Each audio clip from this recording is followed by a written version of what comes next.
The rain poured down like a broken faucet, slicking the streets of the city, turning them into a dark mirror, reflecting a world gone wrong.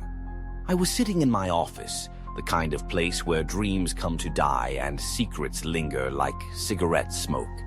The neon sign outside buzzed like a hornet's nest, casting a sickly green glow that danced across the walls.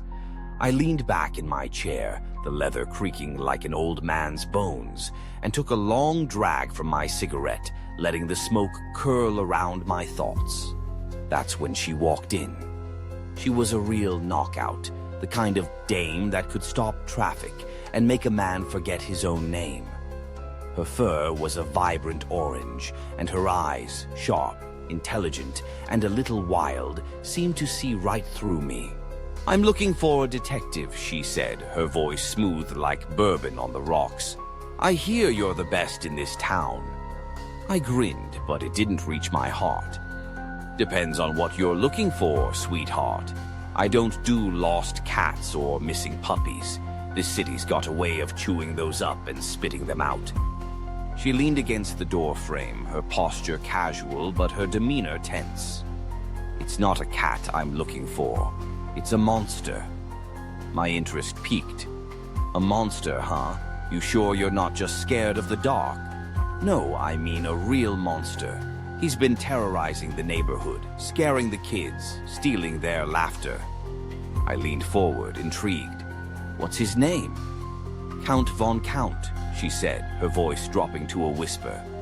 "He's been counting everything in sight, but it's not just numbers he's after. He's after something much darker." I could see the shadows in her eyes, the kind that told stories of sleepless nights and nightmares that clawed at the edges of her sanity. "So what's the plan? You want me to hunt down this Count and put an end to his little reign of terror?"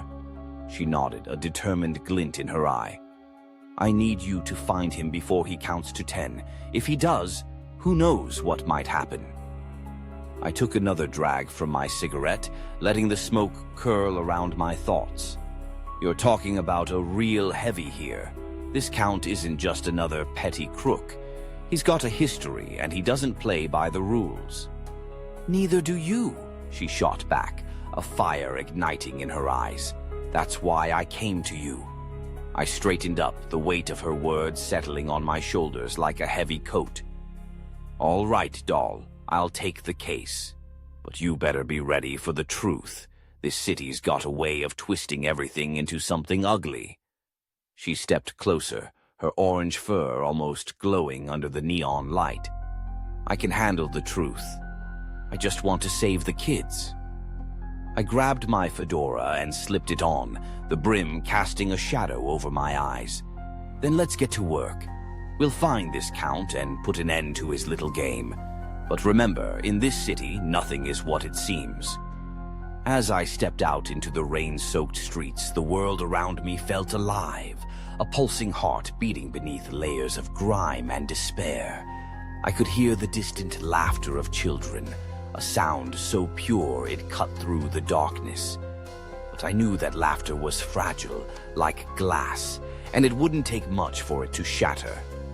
I was a detective in a city full of monsters, and tonight, I was hunting one down. The Count wouldn't know what hit him. The shadows might be deep, but I was ready to dive into the darkness, armed with nothing but my instincts and a burning desire to bring back the light.